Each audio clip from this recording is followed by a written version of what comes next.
Happy New Year! We are so excited to talk to you about our travel plans for 2025. We're going to walk you through the places we're going, how we made our decisions, and at the end, we're going to share a rough estimate of the budget we're planning for 2025.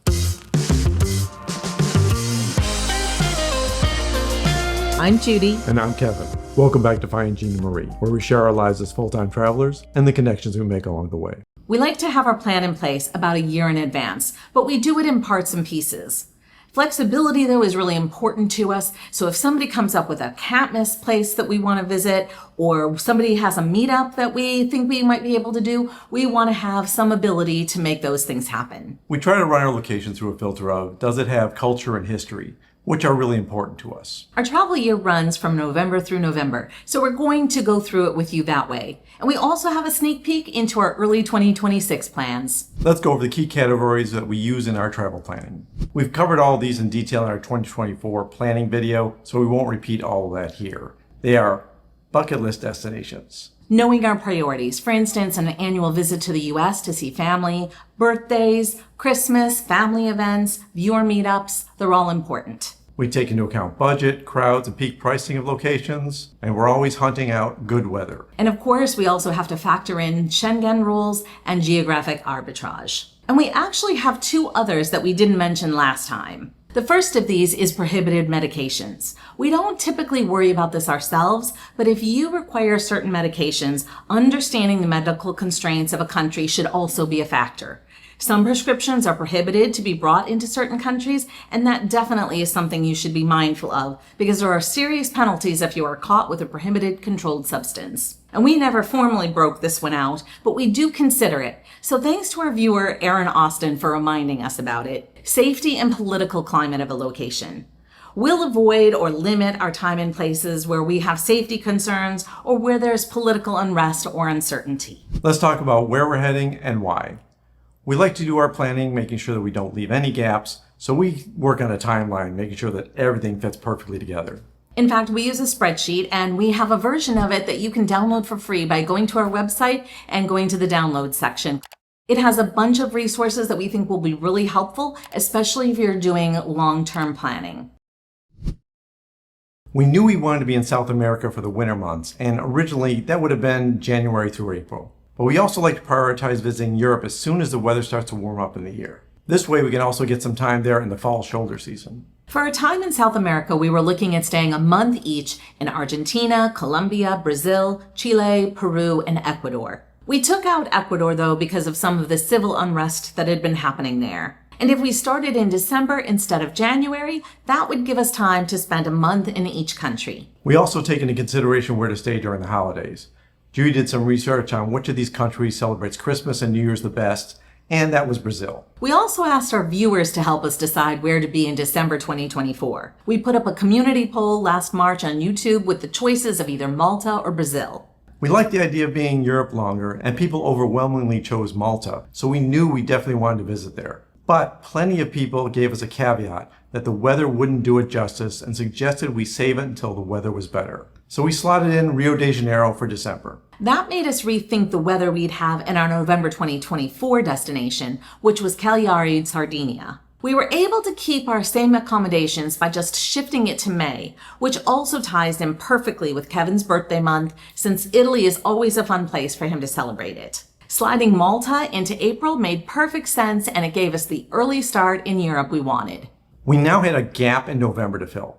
Starting our South American adventure in November in Buenos Aires, Argentina was a good plan that would allow us to have a month in each country and not have to skip one because we shifted Malta into April. We actually started on October 30 in El Calafate, Argentina, in order to save money before peak season started on November 1st. We were warned by several people that many South American cities can have high crime rates and are unsafe. To be fair, both of us thought that as well, and we were concerned about safety and briefly considered fast-tracking through South America. But after spending the last 2 months in South America, we really haven't found any location that felt unsafe. We'll talk about safety throughout our South America series. Since Uruguay is known to be one of the safest countries in South America, and it's also well known for being a good country for retired expats, and it's a quick ferry ride from Buenos Aires, we decided to squeeze it in for 2 weeks. We'll have a video or two from there soon. We spent a week each in Colonia del Sacramento and Montevideo. That meant shifting Brazil out a few weeks later and arriving in mid-December and only staying there 3 weeks instead of a month. Two huge bucket list places that we had to miss in 2024 were Melbourne, Australia, and Wellington, New Zealand. We have friends in Australia who recommended Alice Springs and the Red Centre in September. We put a placeholder down for how all that would fit in.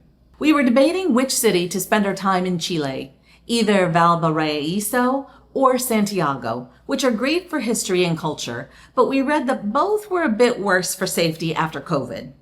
Santiago especially is doing better now, so we slotted that in for mid-January. But again, we kept it to 3 weeks. Machu Picchu in Peru is a bucket list place for us. But due to the rainy season, we tried to have it be as late as possible within the constraints of how much time we wanted to spend in South America in one stretch. We have no special events per se in the US in 2025, but Kevin's family loves their Irish heritage, and his one sister does a blowout St. Patrick's Day celebration every year. We thought it would be fun if we could be back in Houston to attend it as part of our annual visit. And it aligns with our decision to consider our annual trip to the US at a point when we're shifting continents. Way back when we were in Madrid, we discovered that we could get a cheap flight from Lima to Mexico City and then from Mexico City to Houston. So we locked in the easy flight from Mexico City to Houston. And since we hadn't visited Mexico since our visit to Chichen Itza over 25 years ago, we were due for a visit back. We blocked time in a couple of other US cities to see family with a plan to grab a long-distance flight out of San Francisco. This is a short 2-week trip in the US for us in 2025. Visiting the US is expensive for us since we have to rent vehicles in 2 of the cities, so shortening our time was a good compromise. And flying from San Francisco to Malta was fairly reasonably priced with only a small added price of an overnight layover in Barcelona. Before we could book the flight from Lima to Mexico City, we had to figure out our Machu Picchu plans. Once we finally had a skeleton plan for Lima laid out, that great airfare was unfortunately no longer available. We tried to find an affordable puddle jump between Lima and Mexico. Way back when our kids were growing up, we tried to get to Costa Rica, but we could never get our budget to work while raising 3 kids. When we saw that San Jose, Costa Rica was a great fit between Lima and Mexico City, we worked backwards and blocked Lima for the first half of February and Costa Rica for the last 2 weeks of February. This plan ended up squeezing out Colombia for 2025, unfortunately. At this point in our full-time travel lifestyle, we really have prioritized visiting a lot of different countries versus deep diving and spending a lot of time in one country. But switching places causes travel costs to add up quickly. Especially on a continent like South America, where countries are large and bucket list destinations, even within the same country, require a flight. When we did the math, jumping to Torres del Paine in Santiago, and El Calafate in Argentina for Perito Moreno Glacier, and Iguazu Falls in Argentina and Brazil, and Machu Picchu in Peru, meant that we would be incurring significant flight expenses in addition to the cost of getting to the country itself, since of course, none of these places is in a major city for international flights. And the cost of excursions obviously also add up. So we stripped down our itinerary and cut out the extra hops, except for Iguazu Falls. We made sure that we booked all our flights and accommodations for this first half of 2025 back in November, which honestly was a little later than I was comfortable doing it. That's primarily because I'm like a kid at Christmas, and the sooner we book each destination, the more gifts I get to look forward to and stare at for as long as possible. We finalized all our destinations before Christmas. We haven't booked anything yet. We're actually going to be focusing on that right after this video comes out because we don't want to find that any of our destinations are no longer affordable or have prices that change too much. There's also cash flow to consider. If we booked everything when we plan our schedule, we'd cause a spending surge in a single month. We have learned to juggle our cash flow somewhat. So let's talk through our June through December planning. We saw how much our fast travel cost us in 2024, and we were definitely fast traveling through the first half of 2025. That meant that for as much as we wanted to get to South Africa and experience a safari, it needed to wait another year. And reluctantly, we felt that crisscrossing through Australia would also be too expensive. Although Alice Springs in Central Australia is a bucket list destination for us, so is Melbourne, Australia. We've wanted to be there since our visit to Sydney in 2019. And seeing New Zealand is also a priority. So we figured if we skip Alice Springs this time around, we could shift Australia and New Zealand to November and December for much better weather in those places. That fits well with us then heading to Southeast Asia again for early 2026 and warm weather. We also have a month of Schengen time left, so we tried to figure out how to best use it since we still have a ton of places in Europe we want to visit. My birthday is at the end of September,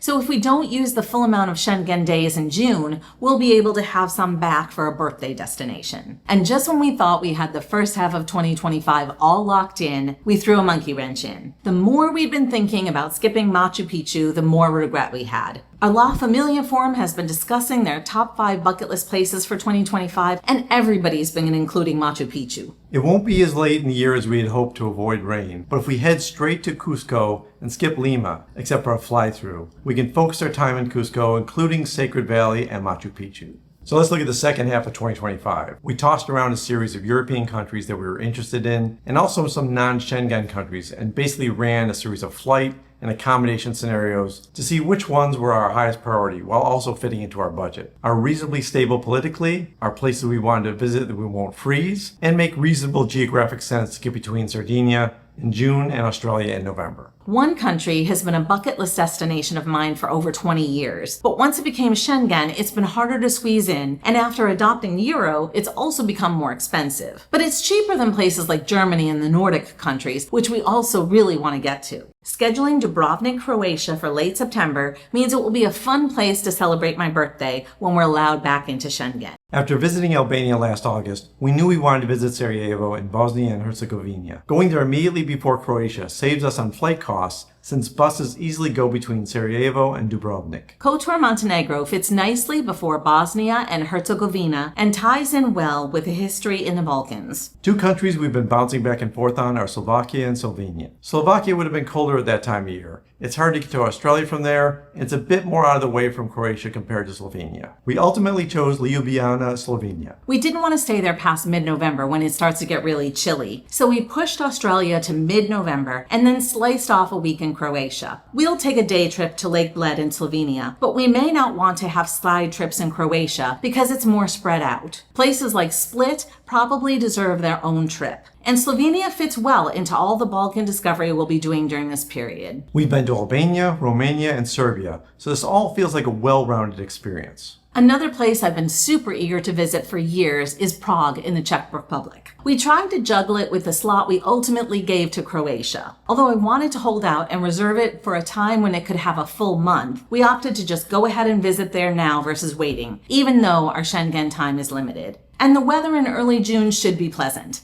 Our last location was a bit of a toss-up. Everyone has been talking about this place, but there's also been some political tension. So we have a backup plan if it doesn't work out, which is Cappadocia, Turkey. But after doing a good amount of research about everything it has to offer, our hope is that it will be stable enough for us to spend a month in Tbilisi, Georgia in late June. We're not done yet. We had 2 couples reach out to us mentioning that they'll also be in Mexico the same time as we are. So we'll be adding 3 days in San Miguel de Allende to our time in Mexico.